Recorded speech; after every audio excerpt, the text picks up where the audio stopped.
the middle, I'll just gesture wildly toward the board and hopefully it'll follow along.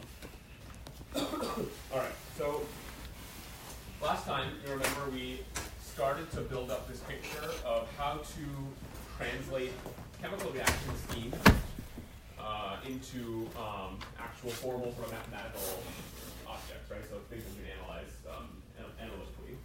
And the example we started with was this example of Michaelis-Menten enzyme kinetics, right? Where we have an enzyme that acts on a substrate.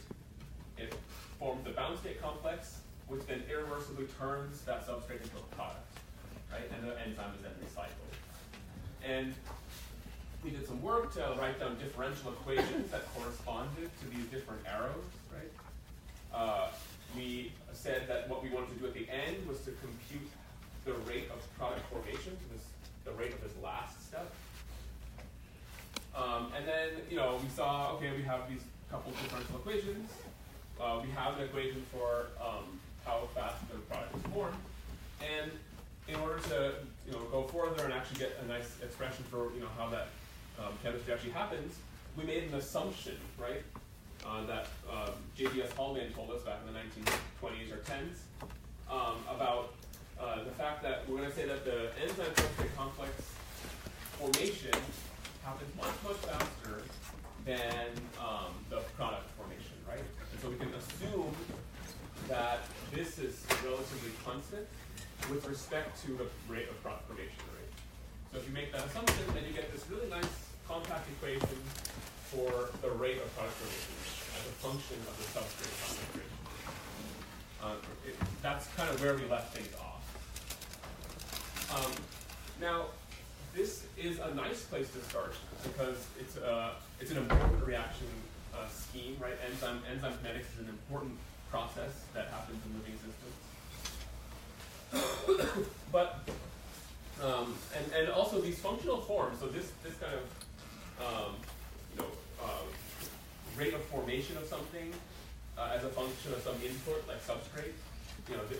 This formula you're going to see pop up a lot. Okay, so it's just a really natural place to start writing down models of how things are made in biochemical systems or biological systems.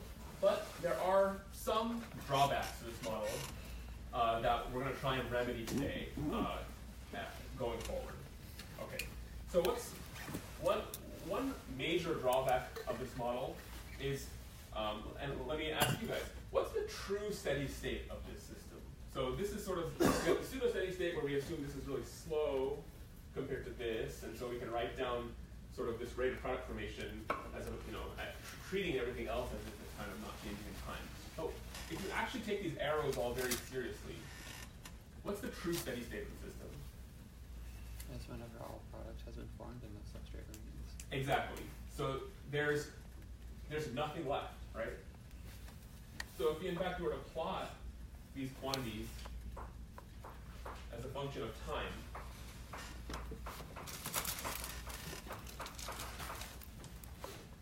the actual dynamics are kind of complicated. So early on, let's track the enzyme substrate and the substrate. So early on, enzyme substrate will start to build up, right? Because this is happening, and the substrate will start to fall. Then you really will have this sort of equilibration, right? Where the enzyme substrate complex doesn't change too much with time, because basically this set of reactions is equilibrated.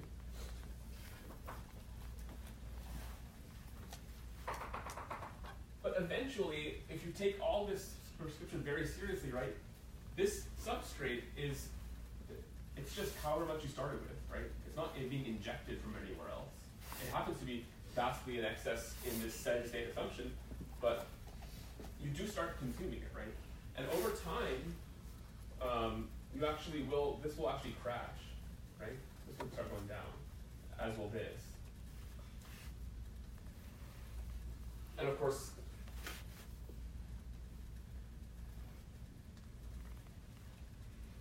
if you follow the product, it'll do sort of the inverse of the substrate. So this description is really only true here.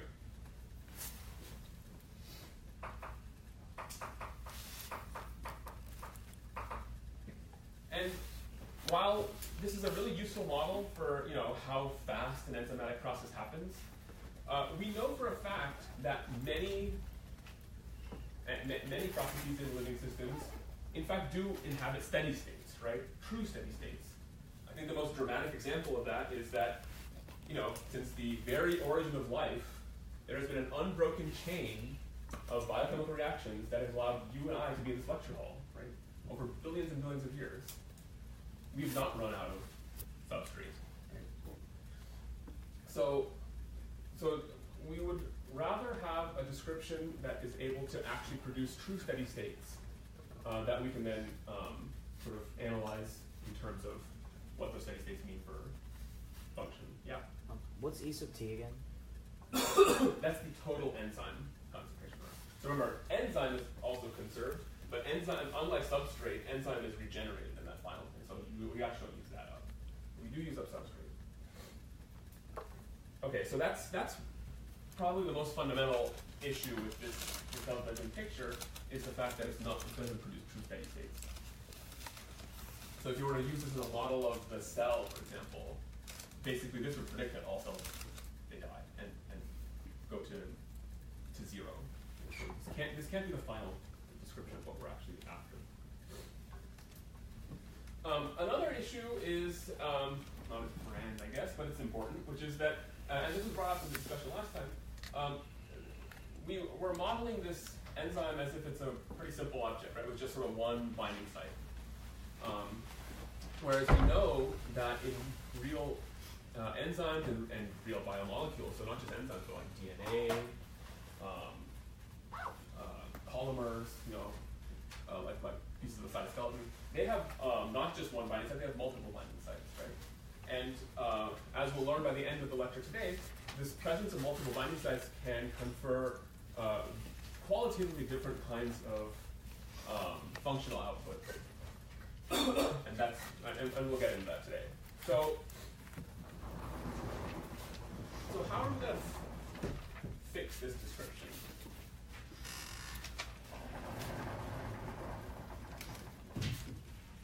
So instead of this unidirectional flow of matter in this scheme we have above, let's instead consider the equilibrium line in the process.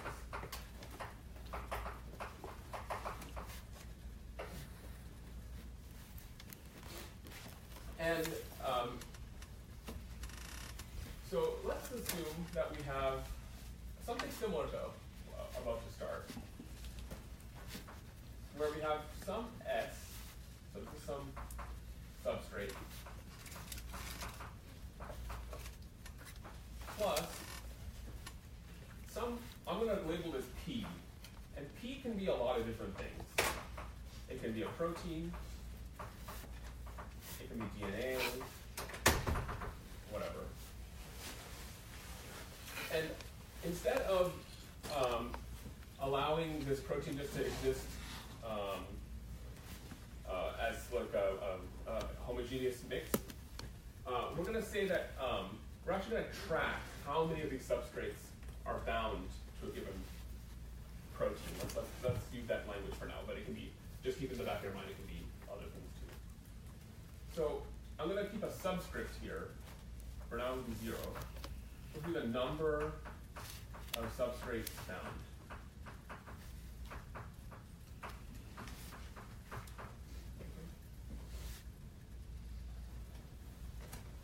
So we're going to say that substrate can bind to some unbound protein with some rate. Let's call it K plus for now,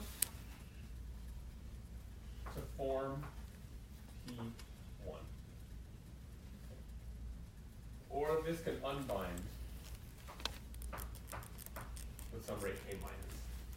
This is very similar basically to the first half of the Michaelis-Menten scheme. It's not similar, it's the same thing. Right. Okay. And the idea behind, but what's different, right? We're cutting it off here, right? We're not allowing this stuff to be consumed. This is going to be now an equilibrium binding picture. Okay. And what we're going to, from a sort of functional biological standpoint, what we're going to say is that let's assume that this concentration, or even better, the fraction of the proteins that have one substrate is what is going to be decoded by some other system in the cell to respond to some input. Okay? So you can treat the substrate almost like an input.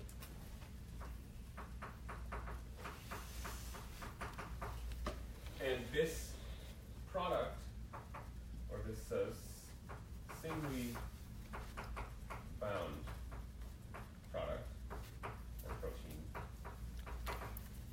this is sort of like the output of the system. Yeah, I'm going to use a lot of these words sort of interchangeably. So substrate, input will be used interchangeably. Singly bound product, protein, and output are also, I'm going to throw these words around. Okay. Okay, and so with this in mind, since this is the output, what we really want to know, so what's the goal of this picture? So the goal is, if we assume, for example, that it's this singly bound protein that actually activates something else in the cell that responds to the input, then the goal is what's the fractional occupancy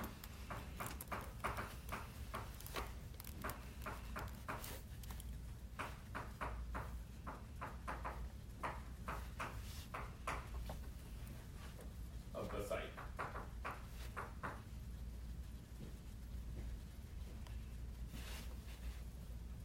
Okay, because the fractional occupancy of that site will tell us basically how much this input is being translated to output that the rest of the cell can then decode. And we're going to call this Y. Okay. And in order to compute Y, we're going to take a pretty kind of coarse approach. So in order to compute Y, what we want to know is that we want to know the average concentration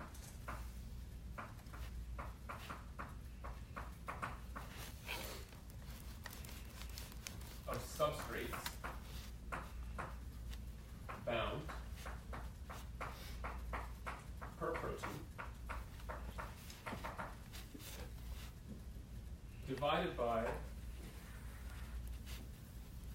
the total, the number of sites in the protein.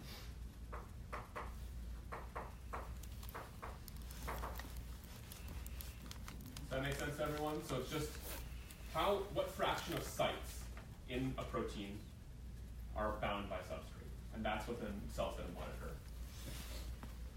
In this first example that we're going to go over, the denominator of this is just 1, right? So really all we need to do is compute this average concentration of substrate bound per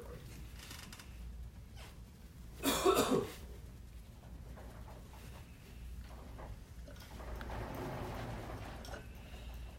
Okay. So actually this also is going to get its own label. This is going to be called R.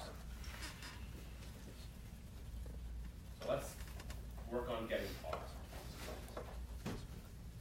So R itself can be broken up into its own parts, right? So R being the average concentration of substrate bound per protein, that's going to be the total concentration of substrate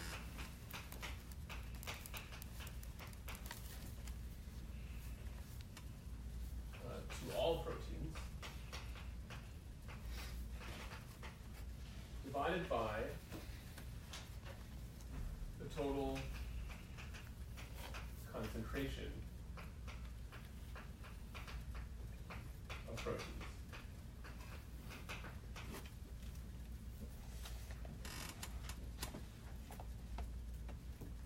Does that make sense? So R is just, we're going to sum up all the different all the amount of substrate that's just bound to this pool of protein. And then we're going to divide that by how many proteins there are. And that gives you the average number of substrates that are on a protein. And then we're going to take that and plug it into the expression for Y. So it's a chain of, so we're sort of working our way down to what we actually want. So we can actually connect back to our chemical reaction scheme. Okay. So, what is this? So to get this, we just do what I do in math, what I just said in English, which is, so we're going to have to sum up the number of substrates. So, well, we can explicitly do this. So, let's take in the P0 case. In the P0 case, we're going to have 0 substrates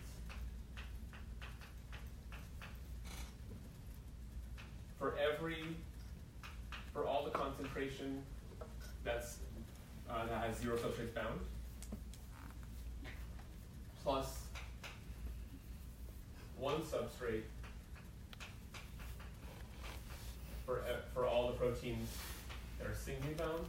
And you can imagine that if you had doubly bound, triply bound substrates, you'd sort of fill this expansion out further, right? Okay, so that's the numerator part, that's the total. So every single species, in terms of how many substrates are bound, you write down the corresponding number of substrates bound. And then you divide that by just the total protein concentration.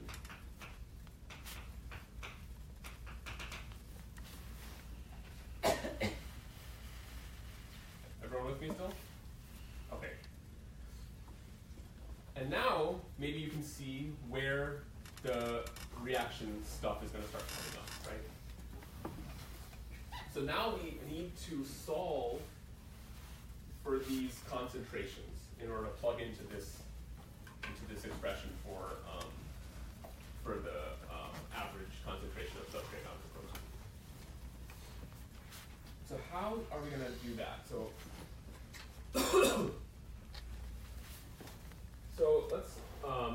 let's take our reaction scheme again.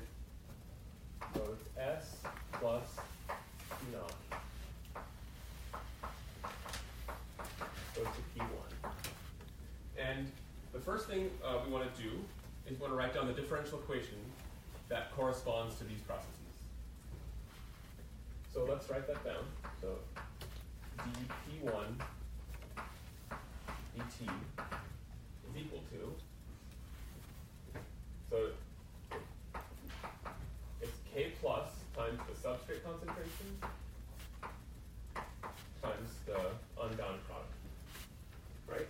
That's the forward reaction. That's the rate of creation of the singly bound protein. And then we can lose this, right? Because you can unbind substrate. So K minus times P1. Pretty simple. Exactly like what we had before, which Michaelis meant to start. But now, because this is a sort of self-contained system, and we're going to do a steady state analysis for at equilibrium, now we can just directly set this equation to 0 to solve for those steady states. Okay. And if you do that,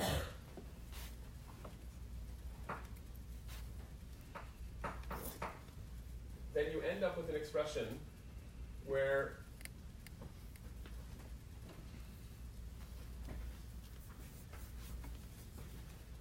you get P1 is equal to K plus over K minus times P naught times the substrate. Everyone agree with me? That's kind of simple algebra.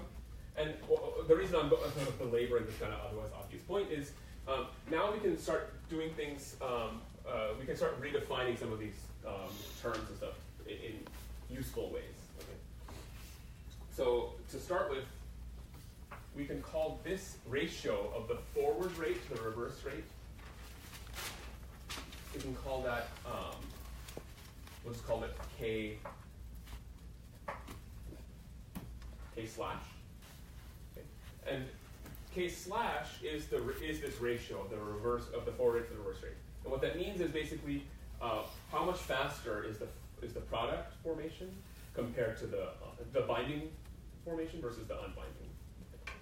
This is going to be important a little later. Okay, so so now what we can do is so we have now an equation for P1 in terms of P naught. That's an important thing because now we're ready to start plugging stuff back into all this, these relationships that we've been preparing all this time, right? So now, you can plug this into the equation for R. Okay. And if you do that, you get that R. So this is again the concentration of the average amount of substrate per protein. R is equal to so 0 times P naught, so that just drops out, plus 1 times P1, but we have an equation for P1 in terms of P naught, right? So let's just go ahead and sub that in right now. That's K slash P naught times S.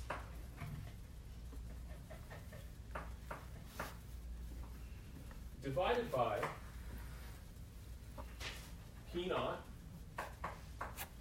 plus, again, there's P1, but so again, we can just substitute in our relationship for P1 in terms of P naught.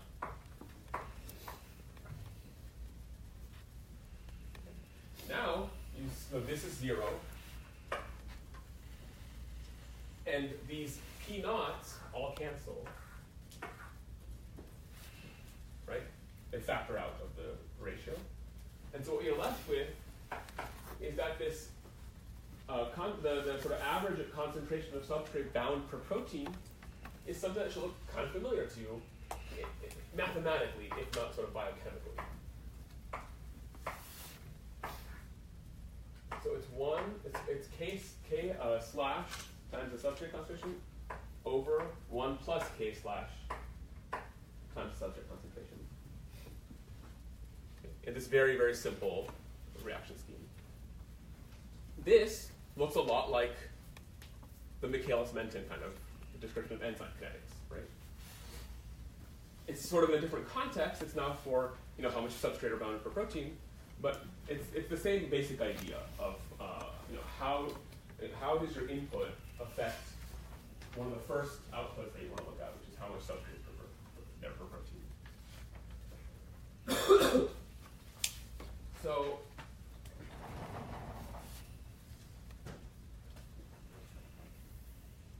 all right, so that gives us R. And now, as we said, because in this very, very simple scheme where we just have the one site in each protein, in this case, this is also Y. Right? Because Y is equal to R divided by 1 in this case. So what we can do is, I'm going to reserve this board over here to start plotting some results for these analyses. So as a function of substrate, we would now like to plot Y, which is the fractional occupancy of the sites in the protein, right? This is what like we said, the cell's going to decode. And what you see is that for the case of a single binding event, you get that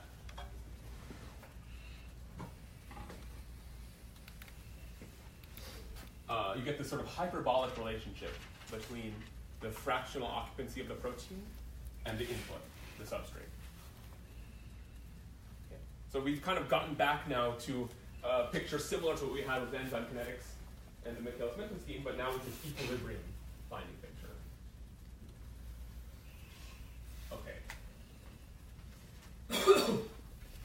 So the first wrinkle we want to add to this is what happens if you add another binding event, a binding site, right? Because you can imagine that if you have another binding site, well, first of all, tons of proteins and DNA and all this, they do exhibit this feature of multiple binding sites, and so we can ask ourselves, like, why? Why do cells have multiple bindings, or why do proteins have multiple binding sites? Why do DNA have that multiple binding? What additional kind of features are available to systems that have multiple binding sites that aren't available to systems that have only one binding site? Yeah. Do you have any questions?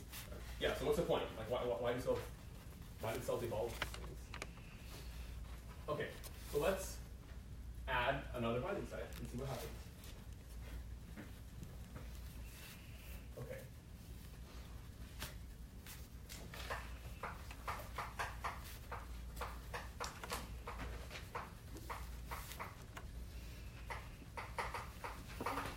Let's add a second site. So now the reaction scheme looks a little different. We still have our old S plus P naught goes to P1. We'll have a forward rate as before, but now I'm going to put a little label on it. I'm going to put that this is a forward rate relating to the formation of the singly bound state. And this can decay just like before, but again, I'm going to keep that label. But in addition to this, we have another reaction is when the singly bound protein binds another substrate to form a doubly bound protein. So we have similar rates, but now they're going to carry labels of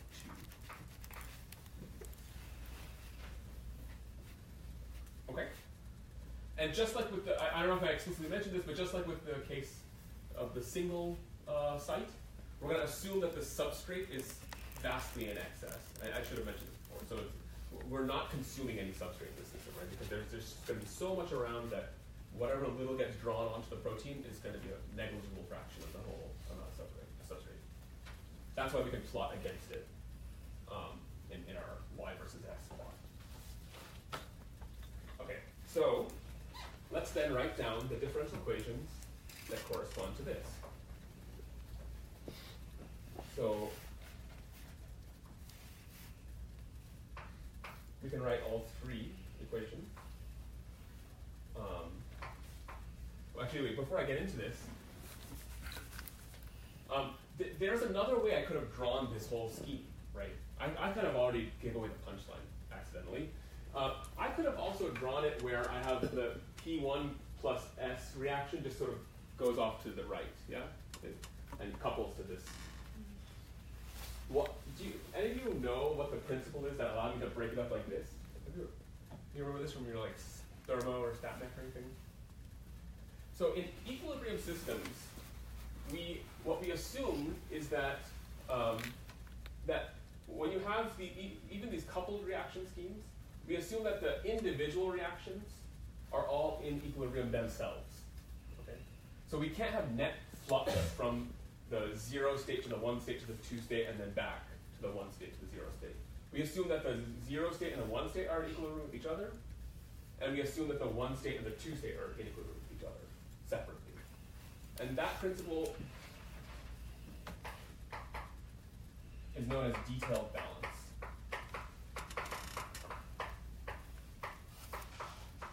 And the reason I bring this up is it's important for your homework.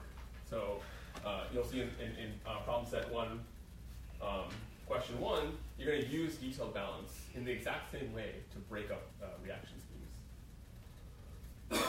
Okay, so now we can write the differential equations that correspond to this to these equations, these chemical reactions.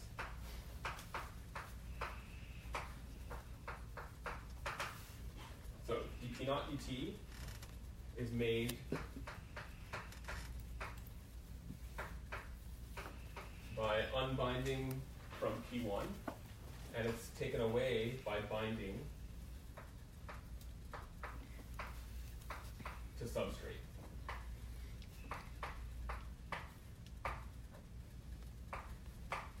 Okay. Yes? Well, notice I left the gap there. What's the gap for? What should go in that gap? Sometimes this is a bookkeeping gap, but it's important to keep in mind. Anyone have a wild guess? So there are two sites in this problem now, right? So these rates refer to sort of a per site binding rate, yeah? But because there are two of them, the actual rate at which you lose unbound protein is actually going to be double the rate of the intrinsic per site binding rate, right? Because there are now two ways to do the creation of the singly bound form. So you have to keep track of that by putting a 2 in there.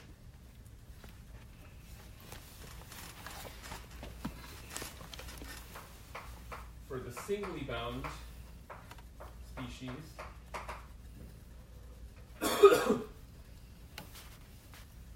we can gain the probability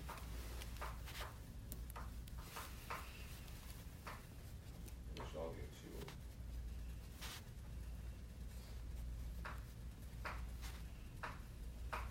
We can gain by binding substrate. We can lose by binding another substrate. But now we have this K plus 2, right? Because it's this reaction that's happening now, the bottom reaction.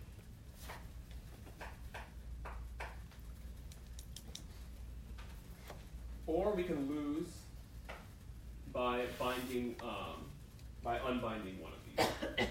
So K minus 1.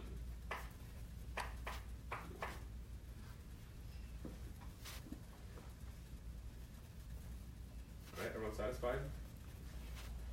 And then similarly, for dp2 dt, dp1 dt, why is it just k plus 2 times the concentration of P1 and not including an S as well? because I forgot to put it in there. Yep, definitely have an S in there. And for dp2, you have, again, k minus 2 p2. But again, this is a per site unbinding rate. So again, you have to put a 2 there to keep that, keep track of that. Minus. And of course, we can gain by binding a substrate to a single one.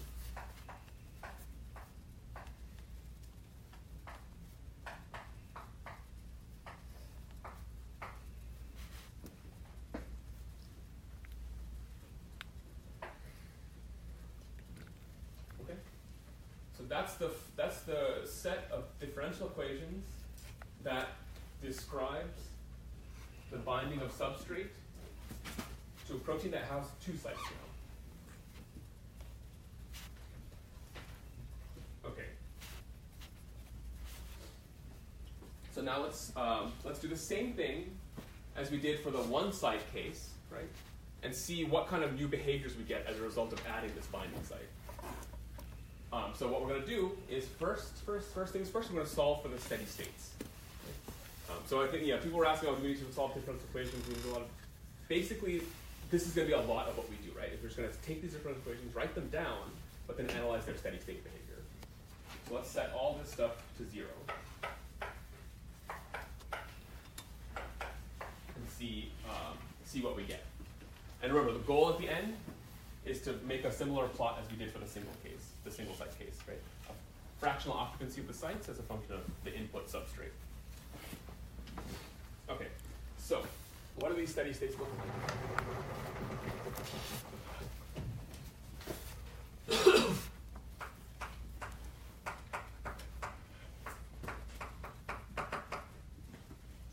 So if you do this out, you see, okay, you get the same K minus. So the unbinding of the singly bound minus 2K plus 1.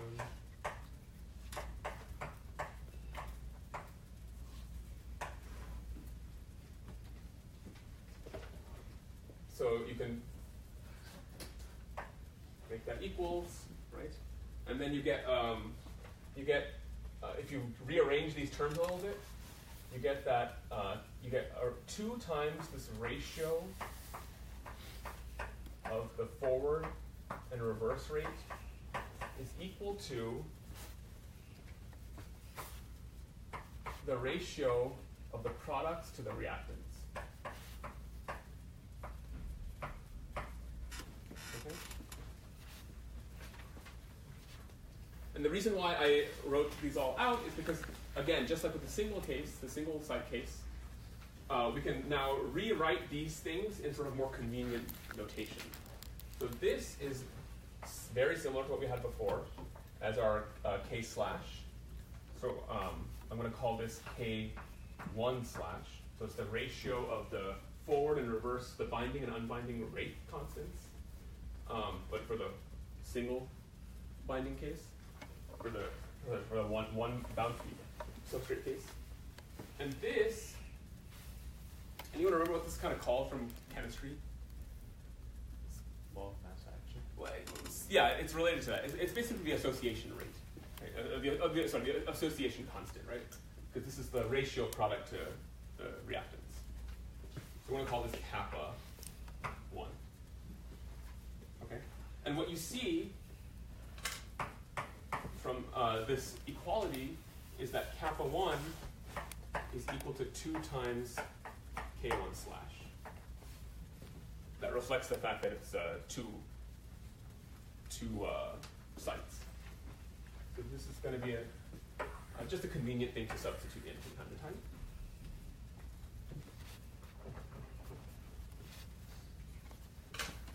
Okay. Now let's work on the last equation. dp2 dt is equal to 0.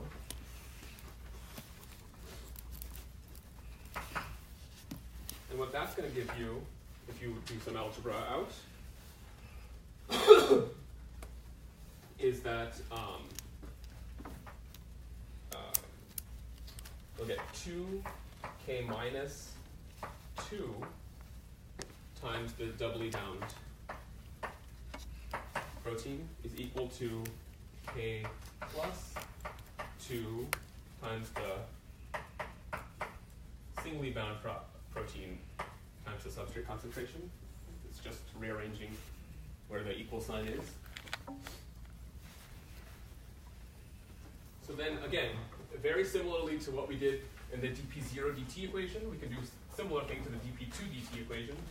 We can rearrange these terms so that now we get 1/2 of k plus 2 over k minus 2, so the ratio of the binding and unbinding rates. But now to make the doubly bound protein is equal to this ratio, just like above.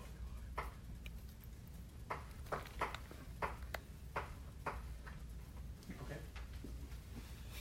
And just like above, we're going to relabel these things. So this will be a k slash again, but k slash 2.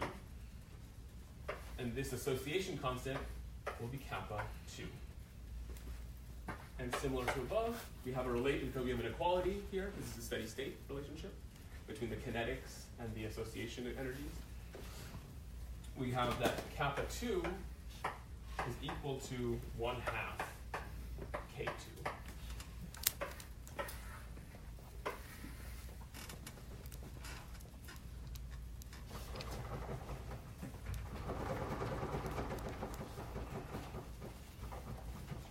Okay.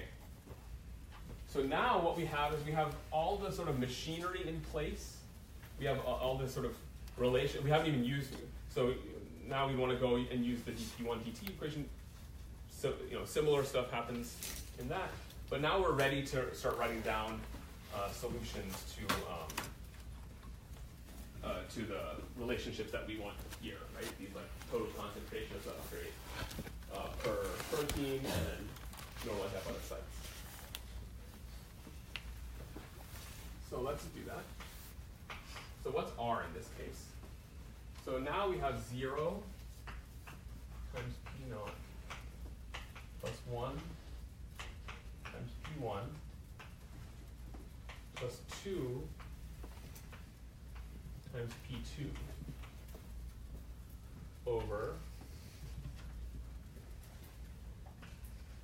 P naught plus P1 plus P2. Right? So this is the average number of substrates that are found on the protein. So now we have all these like association relationships and stuff that we can draw on to actually write these things down. So including so at home you can go and solve for this steady state. Okay, that's a nice exercise to do to get the last relationship you need. Well, what you have now is you have 0. So 0, whatever. This thing always goes away. This first one never actually enters the equation. So now for P1, you can go to your these association rates, right? Because we have relationships between P1, P0, and P2 in terms of these kappas, right? So you can substitute all that. And what that I'm not going to do all the algebra out here, but what that ends up giving you is that in the numerator, you get that the P naught subs out to be kappa 1 times the substrate concentration times P naught plus, now we're going to get into the doubly bound protein. And so you substitute using one set of association constants to bring this down to P1, and then use the other set of association constants to bring that down to P naught. So we're going to rewrite all this stuff all in terms of P naughts. Right? So that's going to be 2 times kappa 2 times S, and then again times kappa, and then this thing shows up again, right? Kappa 1 S P naught. Can you kind of see where that would come from, right? So that's just from the association rate, so association constant definition. And then we normalize this by P naught plus, and again, kappa 1 times S times P naught plus kappa 2 times S times kappa 1 times S times P naught. We're just heavily using these association constant definitions just to substitute everything out so that we can do this, right? There's a P naught in every single term, upstairs and downstairs in this fraction, right? So the result of that is now we have to cancel all the P naughts out everywhere.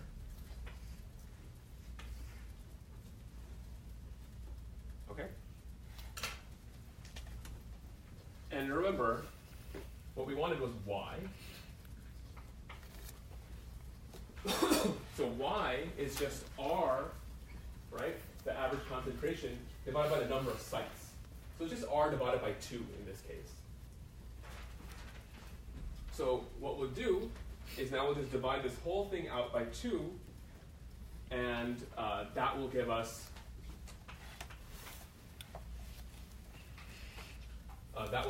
so that will give us the Y.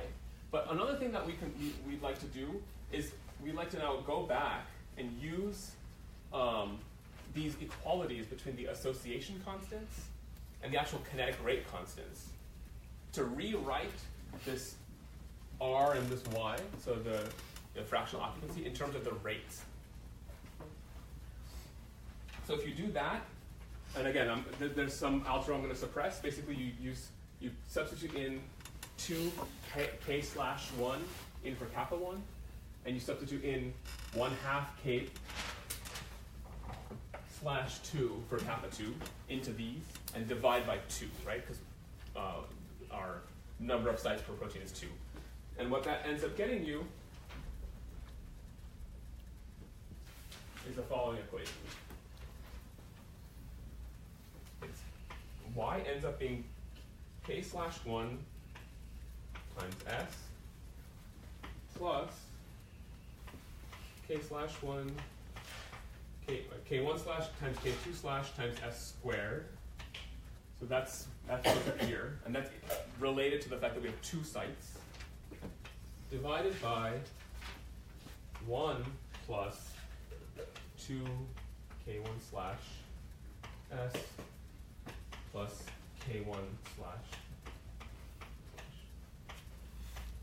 times S squared again. Okay.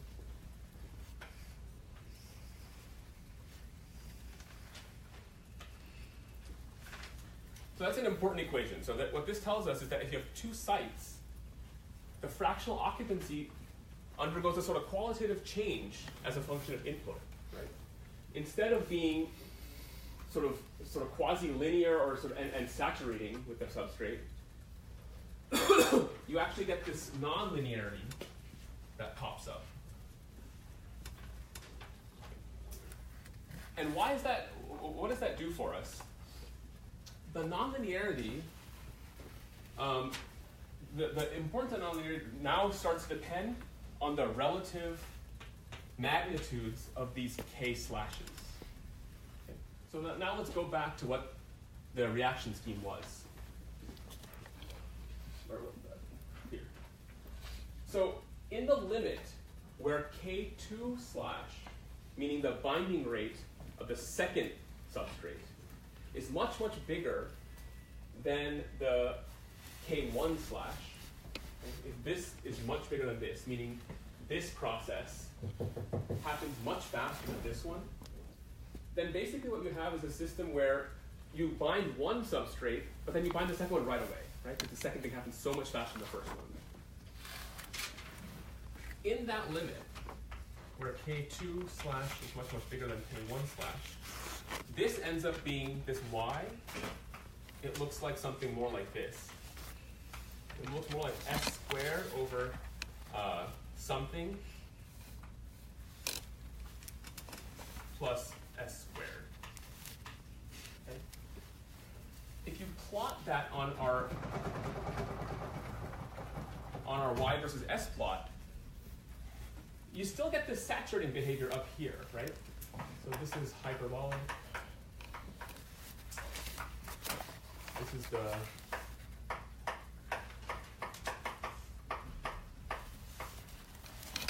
up here you still get this saturating kind of behavior. But down here, the square of a really small number is very, very small, right? So actually the curvature of this y versus s plot is actually different down here than it is up here. And in the middle, you have to join these two things, right? And so this picture deforms from being this sort of smooth hyperbolic object to something that has like a kink in the middle. Okay? And in fact, this is for the n equals 2 case, as n gets bigger and bigger, so you can have many sites, right? You can have 5 sites, 10 sites. Some of these things have many, many sites. As n gets bigger, this sigmoidal shape becomes more and more prominent. And so the kinds of now the sort of weekend task for you is to go home and think about, if you have a biological system, what kind of functions would be good to use for this kind of input-output relationship? Something more smooth and hyperbolic, versus these more sigmoidal nonlinear relationships. So that's what we're going to talk about starting next time, is the kinds of functions and the outputs that the kinds of functions that you can get that are just different when you have these sigmoids, these non-linearities. Can you push that board up real quick?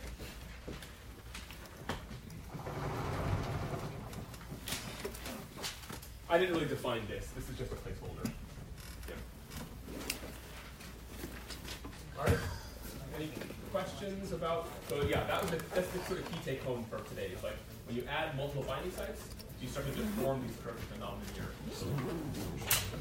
And so the homework will be posted over the next hour or two. And yeah, you should be able to start getting started on it with some of the stuff that we done today. And everyone's getting the website, all that stuff is all working now. There were some issues first, yeah? You all got emails and stuff about? Okay.